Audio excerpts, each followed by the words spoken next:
Sepertinya Canon semakin jelas mau menghentikan jajaran IFM-nya karena dari rumor yang beredar sepertinya bakal ada kamera pengganti Canon EOS M50 tapi dengan sistem mounting RF.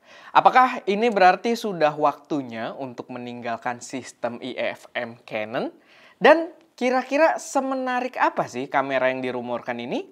Mari kita bahas, so ikutin videonya sampai habis.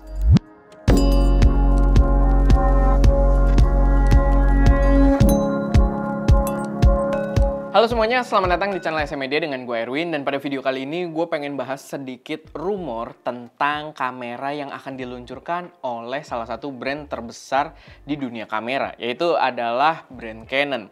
Dimana mengutip dari canonrumors.com, Canon itu bakal meluncurkan dua kamera sekaligus dalam waktu dekat. Dimana yang satu itu adalah Canon EOS R8 atau R8 dan juga Canon EOS R10 atau R10. Dan kedua kamera ini bukan kamera high-end, jadi menurut gue cukup sweet spot juga buat kita bahas gitu, yang mungkin bakal menarik untuk para pemain baru juga gitu, atau untuk para pemula. Dan di sini ada hal yang menurut gue cukup menarik dengan peluncuran kamera ini, dimana menurut gue kedua kamera ini kalau benar diluncurkan itu akan memberikan satu impact yang cukup luar biasa di dunia fotografi, videografi, terutama untuk para pengguna Canon sendiri. Mungkin yang pertama kita bahas lebih baik yang R8 dulu atau yang versi full frame-nya, dimana kamera ini juga cukup menarik sebenarnya karena naming scheme-nya itu agak confusing gitu ya, buat gue agak membingungkan. Karena kalau kita perhatikan R6 atau R6 itu full frame. R7 itu APS-C, tapi R8 itu full frame lagi gitu. Jadi agak membingungkan. Jadi di sini ya balik lagi ini rumor ya. Kita nggak tahu secara pastinya kamera yang bakal diluncurkan nanti namanya apa. Tapi kalau dari rumor ini agak membingungkan. Dan untuk si R8 ini sendiri, dia kalau memang full frame, dari rumornya sih dia itu bakal dijual sekitar 1.500 US dollar, yang berarti berada di ranah entry level juga. Harga tersebut cuma sedikit di atas Canon EOS R, yang mungkin balik lagi akan jadi opsi menarik untuk para content creator atau para fotografer yang baru masuk ke dunia kamera mirrorless gitu ya. Mirrorless full frame terutama. Karena ya itu harganya cukup affordable gitu untuk hitungan kamera full frame. Walaupun gue agak aneh juga sih karena beberapa rumor mengatakan si R8 ini atau R8 ini kamera yang lebih ditujukan untuk fotosentris karena dia full frame dengan harga yang lebih murah gitu ya, yang budget. Dan memang biasanya full frame yang budget itu lebih diarahkan ke ranah yang fotosentris. Cuman ada rumor di artikel yang berbeda di canonrumors.com yang menjelaskan tentang bocoran spesifikasinya, dan kalau kita lihat dari spesifikasinya ini nggak terdengar terlalu fotosentris.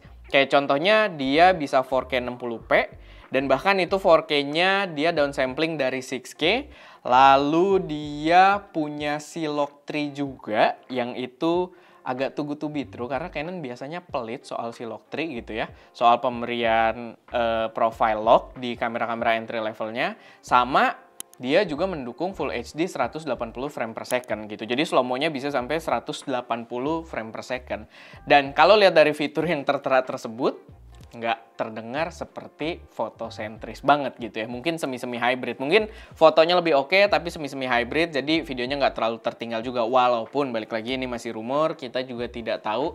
Mereka kan terkenal soal triple hammer gitu ya kalau untuk Canon, dan kita belum tahu di sini triple hammernya di mana gitu. Apakah nanti cropping atau mungkin ada fitur-fitur lain overheat yang kita nggak tahu gitu, dia bakal cripplein di mana. Tapi ya itu, kalau ngelihat dari bocoran spesifikasinya sebenarnya untuk full frame entry level agak too good to be true. Tapi ya kita lihat nanti karena bukan hal yang tidak mungkin juga. Lalu di informasinya juga dijelaskan kalau dia bakal membawa subject detection autofocus, object detection autofocus yang ala-ala AI gitu. Dan menurut gue itu sangat wajar karena fitur tersebut dibawa juga di R7 dan juga R10 yang notabene APS-C dan lebih entry level lagi gitu. Jadi sangat-sangat make sense kalau dibawa di R8 ini gitu, di R8 ini. Tapi buat gue star of the show-nya di sini yang jadi elephant in the room gitu kan. Rumornya yang menurut gue paling menarik justru adalah di jajaran APS-C-nya. Dimana dirumorkan akan meluncurkan Canon EOS R50 atau R50. Yang ini menyusul kemarin itu udah ada R7, R10, kamera APS-C RF-nya Canon. Dan disusul dengan yang lebih entry level lagi, yang lebih affordable lagi, yaitu adalah R50 atau R50. Dan menurut gua ini bakal jadi pilihan yang menarik banget. Informasi yang tertera di canonrumors.com katanya sih dia bakal dijual mungkin sekitar 679 US dollar entry level.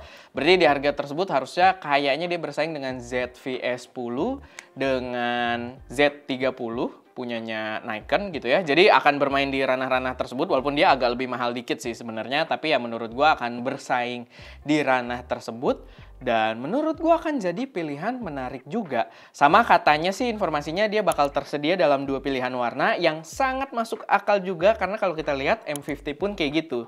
Gitu ada pilihan warna hitam dan warna putih yang mungkin memang akan lebih friendly buat orang-orang yang baru masuk ke dunia fotografi gitu. Buat orang-orang yang sebelumnya belum pernah main kamera juga gitu. Buat jadi kamera pertama ada pilihan warna yang lebih manis gitu kan di warna putihnya. Dan balik lagi, kalau memang bener ya kelihatannya dia berada di ranah yang bener-bener sama dengan M50.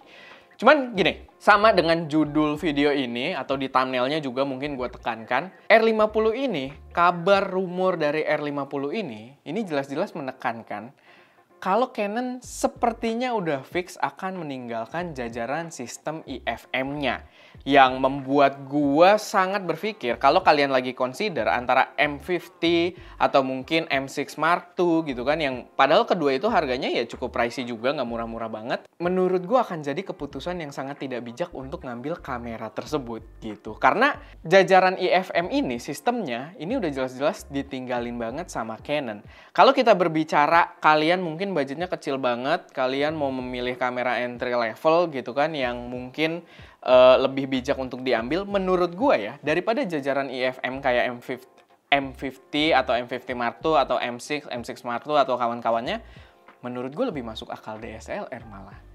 Ini unik banget untuk gue gitu ya, karena gue selalu mengutamakan kamera mirrorless. Dan kalau kalian ngikutin ST udah agak lama, salah satu kamera content creator yang gue tekenin terus itu adalah M50 gitu. Karena dari segi budget dan kualitas di Full HD ya lumayan oke gitu. Cuman sekarang dengan kondisi seperti ini, kenapa gue bilang lebih worth it ngambil DSLR? Karena kalau kita berbicara soal sistem, IF-nya Canon DSLR itu jajaran lensanya udah komplit.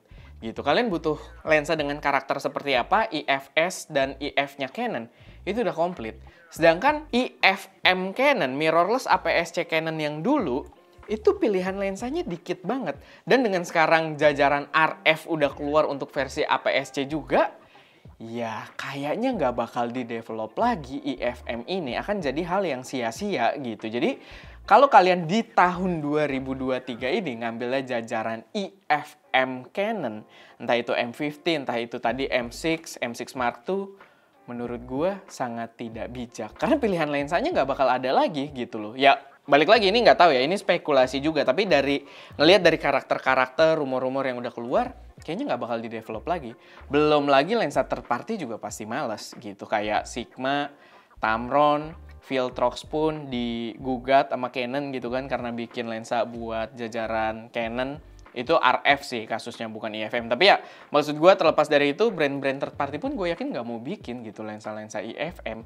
Karena sekarang kalau kita berbicara APS-C mirrorless Canon, ya udah mending ke RF gitu. Udah jadi investasi jangka panjangnya adalah ke RF. Begitu juga dari segi bisnis gitu. Jadi ya sesuai dengan judul video ini atau thumbnail video ini, menurut gua pengambilan jajaran IFM di tahun 2023 adalah pemilihan yang sangat tidak bijak. Oke, balik lagi. Ini adalah rumor, spekulasi. Kita belum tahu kebenarannya kayak apa. Tapi akan lebih bijak kalau kalian tunggu dulu sampai kita tahu rumor ini beneran atau enggak.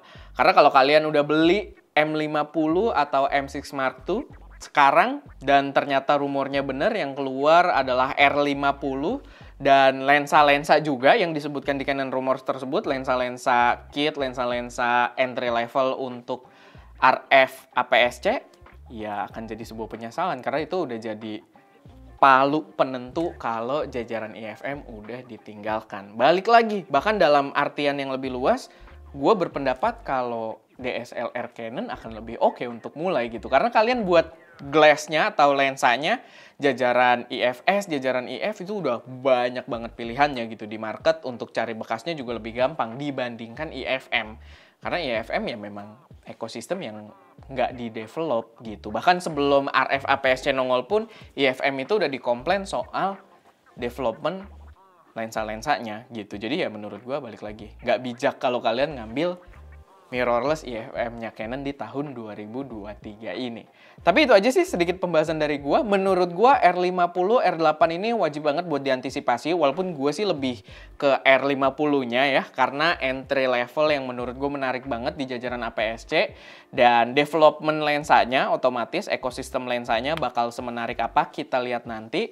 Tapi ya segitu aja sih sedikit pembahasan yang bisa gue sampaikan. Kalau mengacu dari canonrumors.com harusnya nggak terlalu lama lagi kita buat lihat kebenarannya. Mungkin di sekitar Februari ini. Tapi ya mari kita lihat bareng-bareng keputusannya seperti apa. Atau ya kebenarannya seperti apa soal rumor ini.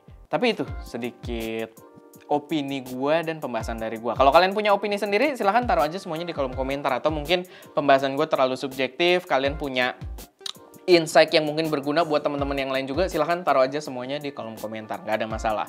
Oke, paling itu aja. Semoga video ini bermanfaat, bisa jadi referensi buat kalian. Kalau ada koreksi, saran, atau pertanyaan, taruh aja semuanya di kolom komentar. Gue Erwin, di belakang kamera Daska, dan jangan lupa untuk berkarya